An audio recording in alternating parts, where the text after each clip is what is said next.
오늘 주신 말씀은 이사야서 9장 6절에서 7절, 누가복음 2장 1절에서 21절까지의 말씀입니다. 한 아이가 우리를 위해 태어났다. 우리가 한 아들을 모셨다. 그는 우리의 통치자가 될 것이다. 그의 이름은 놀라우신 조언자, 전능하신 하나님, 영존하시는 아버지, 평화의 왕이라고 불릴 것이다. 그의 왕권은 점점 더 커지고 나라의 평화도 끝없이 이어질 것이다. 그가 다윗의 보좌와 왕국 위에 앉아서 이제부터 영원히 공평과 정의로 그 나라를 굳게 세울 것이다.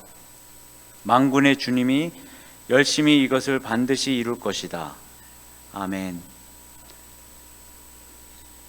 누가복음 2장 1절에서 21절까지의 말씀입니다.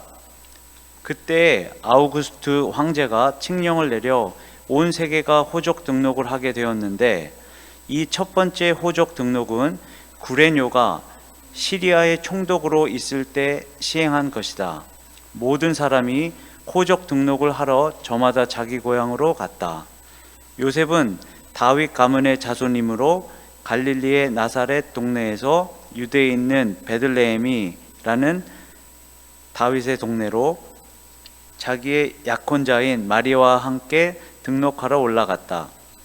그때 마리아는 임신 중이었는데 그들이 거기에 머물러 있는 동안에 마리아가 해산할 날이 되었다. 마리아가 첫 아들을 낳아서 포대기에 싸서 구유에 눕혀 두었다. 여관에는 그들의 들어갈 방이 없었기 때문이다.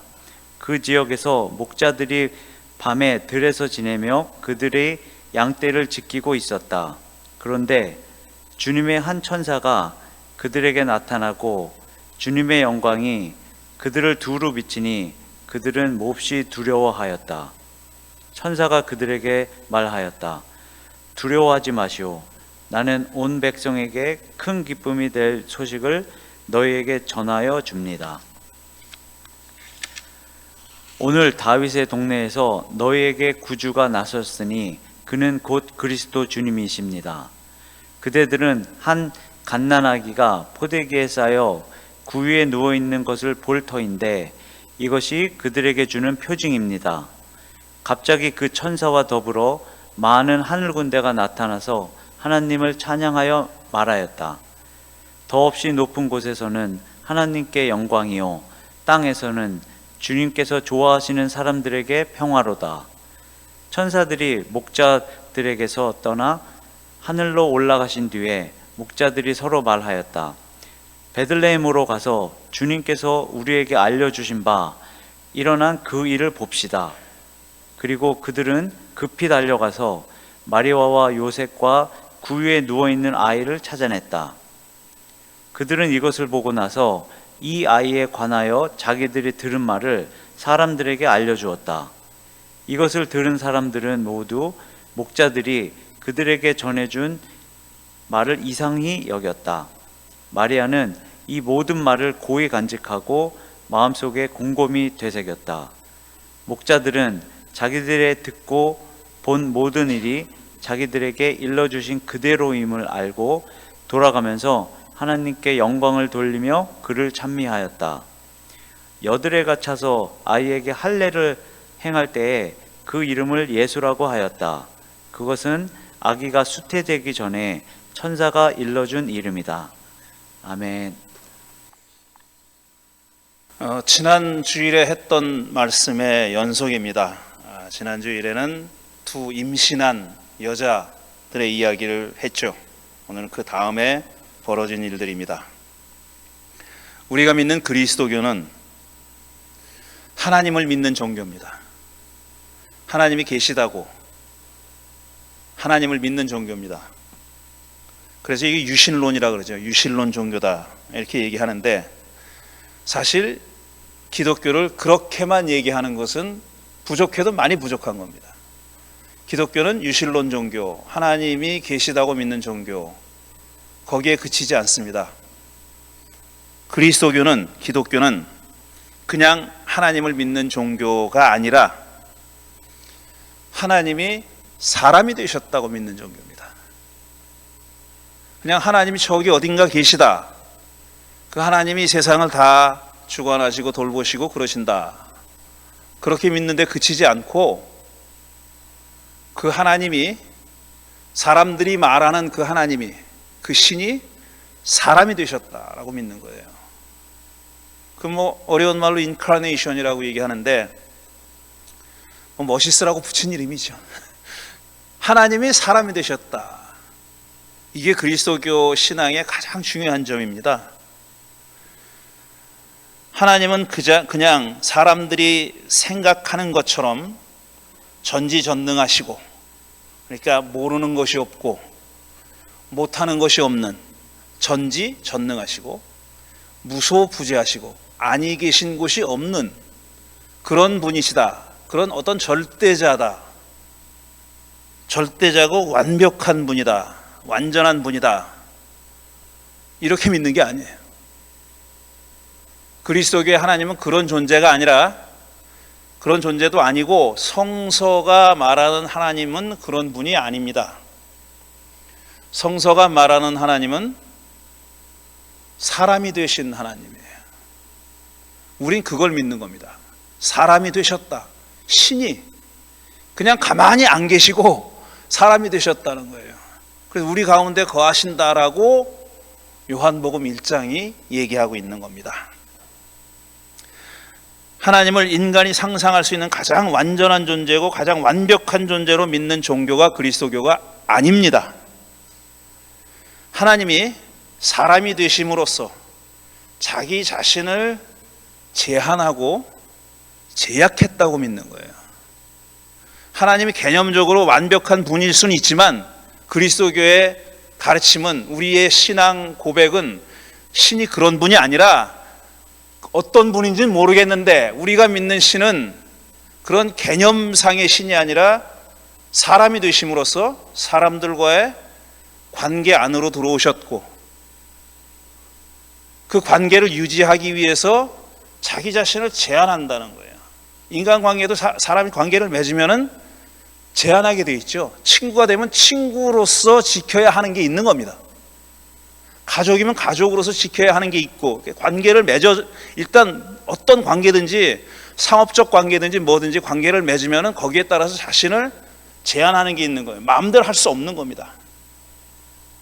우리 그리스도교회가 믿는 하나님은 그렇게 사람이 되심으로써 아주 드라마틱하게 절대적으로 자기를 제한하셨다라고 믿는 겁니다. 그런데 우리 인간은 오랫동안 그리스도교라는 게 생기기 훨씬 오래전부터, 셀 수 없이 오래전부터, 그러니까 사람들이 벌거벗고 돌도끼를 들고 수렵 채집할 때부터, 제가 많이 사용하는 구절인데, 그때부터 어떤 그 절대적인 분이 계시다는 것을 어렴풋이 느끼고 있었어요. 그 하나님에 대한, 절대자 신에 대한 생각을 계속 발전시켜 온 겁니다. 진화해 온 겁니다. 그래서 그렇게 개념적으로 진화해온 신이 어떤 신이냐면, 방금 말씀드린 대로 뭡니까? 인간이 상상할 수 있는 가장 완전한 존재고 완벽한 존재고 그런 분이라고 믿게 된 거예요. 그런 생각이 오랫동안, 그리스도교의 역사가 기껏 해봐야 2000년인데 수만 년, 수십만 년 동안 사람의 이 정신을 지배해온 신에 대한 생각은 그겁니다. 완전하고 완벽한 분, 완전하고 완벽한 분, 전지전능한 분, 없는 곳이 없는 분, 이런 거였었어요. 근데 그리스도교의 가르침은, 메시지는 그거를 정면으로 거스르는 겁니다. 그게 아니라고 얘기하는 거예요. 우리가 믿는, 그리스도 교인이 믿는 신은 그런 신이 아니라고 얘기하는 겁니다. 사람과 관계를 맺고 사람이 되신 분이다. 그냥 사람이 저기 계셔가지고 때때로 시시때때로 필요할 때마다 관계를 맺는 그런 신이 아니라 아예 사람이 되신 분이다 라고 믿는 겁니다. 그런데 오랫동안 신은 그렇게 완전하고 완벽한 분으로 믿어왔기 때문에 이렇게 사람이 되신 하나님, 나사렛 예수에게서 그걸 본 거거든요. 첫 그리스도인들은 나사렛 예수라는 분에서 요셉의 아들로, 목수 요셉의 아들로, 그 다음에 결혼하기 전에 아이를 낳은 마리아의 아들로 태어난 이 예수라는 분에게서 하나님을 본 거예요. 그러니까 사람들, 초기 기독교인들의 생각은, 또 이렇게 설명하네 내가 진짜. 초기 기독교인들의 생각은 뭐냐면은, 오랫동안 인류가 진화하면서 쌓아온 완전하고 완벽한 분이라는 개념과 지금 내 눈앞에 있는 나사렛 예수를 연결시키고 싶은 거예요. 그래서 많은 이야기들이 탄생한 겁니다. 예수님의 탄생의 이야기가 그래서 생긴 거예요. 거기 보면은 상당히 초자연적인 내용, 우리 인간들이 쉽게 받아들일 수 없는 내용들이 그 안에 들어있는 이유는, 그런 오랫동안 인간이 진화하면서 발전시켜온 신에 대한 개념을 완전히 버리지 못했기 때문입니다. 근데 그거를 네 개의 복음서가 있는데, 그 중에서 두 복음서의 저자는 그 얘기를 안 하기로 작정했어요. 예수님의 탄생 이야기를 안 하기로 작정했어요. 그게 맨 처음에 쓰여진 마가복음입니다. 마가복음은 예수님의 탄생 얘기가 없어요. 베들레헴으로 갔네, 마국간에서 잤네, 뭐 이런 얘기 없습니다. 바로 어른이 돼요. 어린 시절의 얘기가 없어요. 그 얘기를 안 하기로 한 거고, 요한은 또 맨 마지막에 쓰여진 요한복음은 그걸 아주 철학적으로 해석한 거예요. 말씀이, 로고스가, 태초에 하나님과 함께 있었던 그 로고스가 몸을 입고 이 땅에 오셨다. 태어난 얘기는 없어요. 어른이 돼서 나타납니다. 요한복음도 그 말을 한 다음에는. 그런데 그 중간에 쓰여진 마태하고 누가는 탄생의 이야기가 있습니다. 제가 오늘은 누가복음을 읽었는데 뭐 다 얘기할 수는 없고, 마태복음과 누가복음이 차이가 많아요. 그래서 둘을 서로 조화시키기는 불가능합니다. 서로 다른 탄생의 이야기를 하고 있어요. 이건 사실이에요. 여러분, 부인하려고 해도 부인할 수가 없어요. 글자를 읽을 줄 아는 사람이면 다 알 수밖에 없어요. 완전히 다른 얘기입니다. 마태복음에 나오는 동방박사, 누가복음엔 안 나옵니다. 예물을 바친 얘기, 누가복음에 안 나와요. 누가복음에 나오는 목자들이 들에서 양을 치다가 아기 예수의 탄생 소식을 천사로부터 들었다, 안 나옵니다. 마태복음에는. 둘이 차이가 있는데 아주 묘한 대조적인 면이 있어요. 그 얘기를 좀 하려고 합니다. 마태복음 보면은 누가복음에 비하면 상대적으로 마태의 예수 탄생 이야기에 등장하는 사람들은 상대적으로 가진 사람들이고 권력자들이고 높은 사람들입니다. 일단 천사가 아기가 탄생할 것이라고 예고를 누구에게 했느냐 하면은 요셉에게 했어요. 아이를 낳을 사람은 마리아인데 그의 약혼자인 요셉에게 가서 얘기합니다. 아이가 태어날 거야, 얘기해줘요. 그 다음에 그 탄생의 소식을 어떻게 알고 경배하러 찾아온 사람들은 동방에서 온 현자들입니다. 현자들, 그러니까 지식인들이에요. 우리 박사라고 번역하는데 PhD인지 뭔지 몰라요. 무슨 학위를 가지고 있는지 몰라도 어쨌든 박사래. 그건 지식인이라는 얘기예요. 그 사람들이 찾아왔는데 어디로 갑니까? 헤롯 왕한테 가요. 헤롯 왕한테 가서 유대인의 왕으로 태어난 자가 어디 있습니까? 이렇게 물어봐요. 거기도 윗계단 사람들, 고층에 사는 사람들이 등장하는 겁니다. 게다가 그 옆에서 그게 베들레헴이라고 알려준 사람들은 또 누구냐? 대제사장들과 율법학자들이에요. 헤롯 옆에서 카운셀링 하던 책사들이었던 자들입니다. 이 사람들 다 높은 지위에 있는 사람들이에요. 거기에 비해서 누가복음에 등장하는 사람들은 일단 천사가 요셉에게 안 가고 마리아한테 갑니다. 아이를 낳을 마리아한테 가요. 마리아한테 가서 아이를 낳을 거다고 이렇게 얘기합니다. 그 다음에 아이의 탄생 소식을 들은 사람이 누구예요? 오늘 읽은 대로 들에서 양을 치던 목자들입니다. 목동들이에요. 목자라 그러면 좀 고귀해 보이는데 목동은 그 당시에 매우 천한 직업입니다. 다윗이 목자였다 그러니까 뭐 다 되게 높은 사람인 것 같고 고귀한 사람인 것 같지만 아니에요. 아주 천한 직업이고 멸시받던 직업이에요. 왜 그러냐면은 목자들은 안식일에도 양떼를 몰고 풀을 뜯기고 물을 먹이러 나갔어야 됐습니다. 안식일을 못 지켜. 그러니까 아예 근원적으로 못 지키는 사람이에요. 그러니 유대 사회 안에서 그 사람들이 높은 자리를 차지할 수가 없는 겁니다. 그런 사람들에게 전해집니다. 예수님의 탄생 소식이 그런 목자들에게 전해진 거죠. 그리고 그들이 찾아간 곳은 초라한 여관의 말구유였어요. 거기서 태어난 겁니다. 목자들이 무슨 기프트가 있어요? 선물이 있어요. 동방 박사들은 황금과 모략과 또 뭐지? 유향. 유향 3가지를 선물로 바쳤다 그랬는데 황금이래요. 뭐 얼마나 바쳤는지 모르지만 어쨌든 황금이잖아요. 이 사람들은 바칠 게 어디 있어요? 아무것도 없습니다. 이렇게 누가와 마태는 예수님의 탄생 이야기를 다르게 그리면서 등장인물도 다른 인물이라고 그렇게 표현한 겁니다. 다 달라요. 그런데 이런 점이 두드러지게 드러난 그 다음 얘기가 있습니다.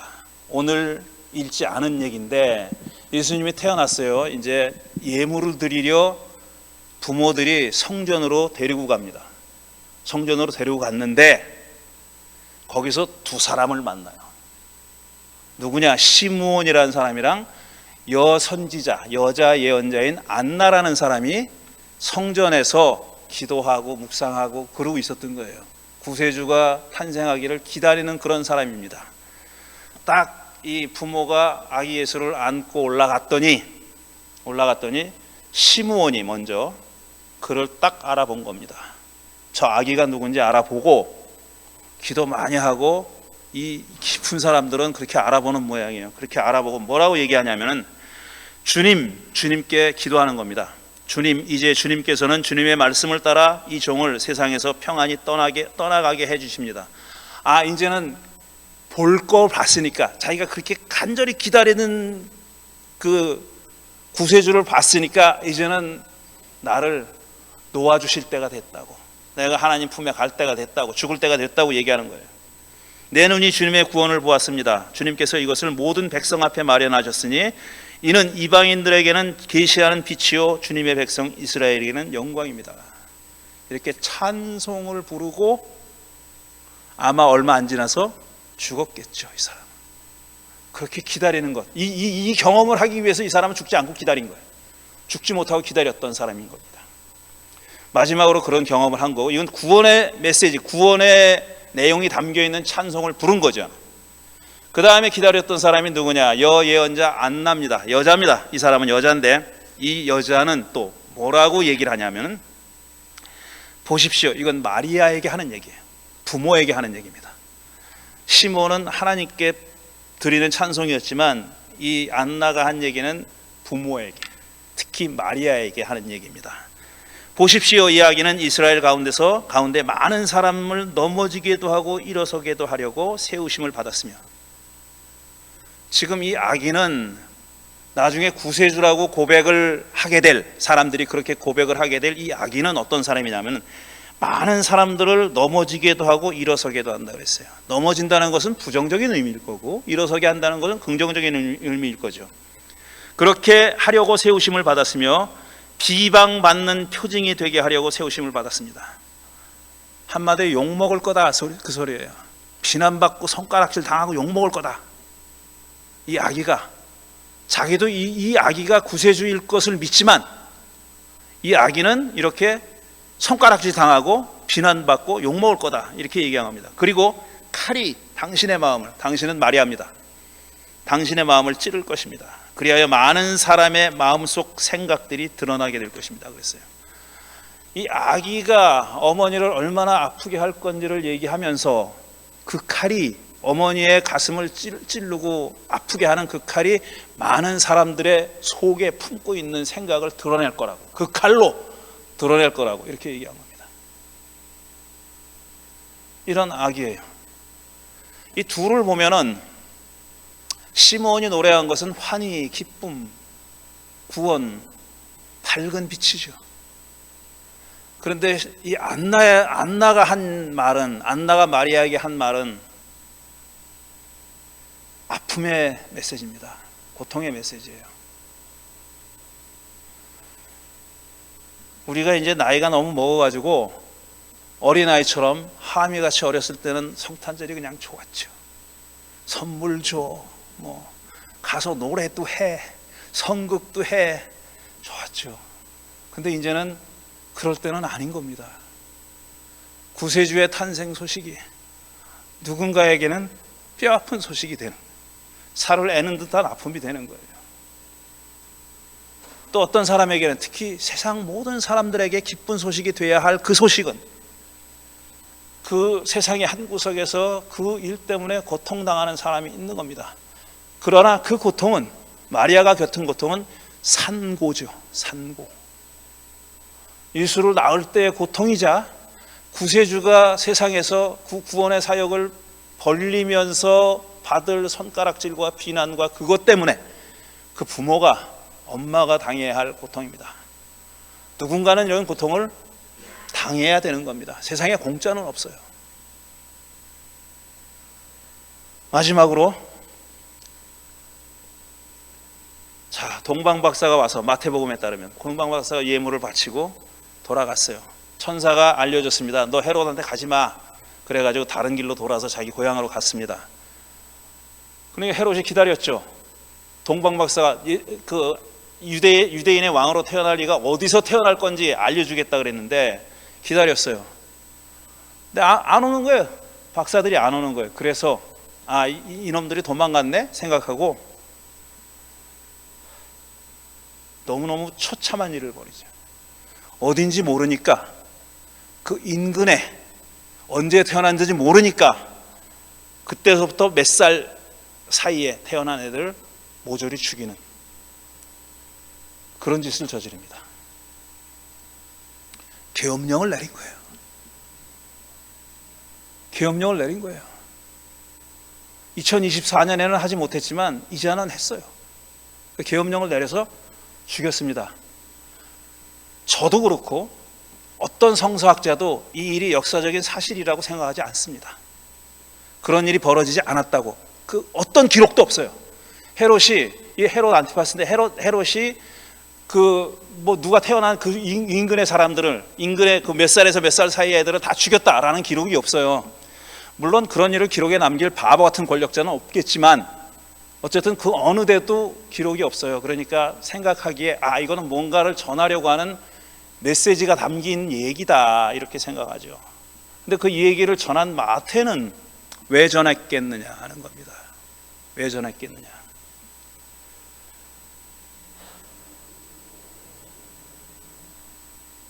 예수 탄생의 메시지는 환희와 함께 고통의 메시지이기도 합니다. 저도 그냥 기뻐서 좋아서 메리 크리스마스만 했으면 좋겠어요. 근데 그게 우리가 살아가는 현실이 그렇지 않고, 이 당시 예수가 태어났을 때 현실도 그렇지 않았습니다. 현실을 직시하고 우리는 이 구세주 탄생의 기쁜 소식이 어떻게 현실화될 것인지, 어떻게 우리의 현실로 만들어낼 것인지 하는 것을 기도하고 실천하는 것이 2024년 크리스마스를 맞이하는 그런 우리 크리스찬들의 삶의 태도여야 한다고 생각합니다. 그래서 그냥 웃지만은 못하고 이렇게 좀 무거운 말씀을 어쩔 수 없이 드렸습니다. 고통을 겪지 않는 환희, 기쁨 이런 건 없습니다. 누군가가 그 환희, 사람들을 웃게 하고 기쁘게 하기 위해서는 짐을 져야 하는 사람들이 있는 거죠. 저는 크리스찬들이 그 일을 하겠다고 나선 사람들이라고 생각합니다. 저쪽에서 같이 기뻐하는, 아무 생각 없이 기뻐하는 사람이 아니라 누군가는 겪어야 할, 져야 할 짐을 지는 사람들, 그 사람들이라고 저는 믿습니다. 그래도 여러분, 메리 크리스마스.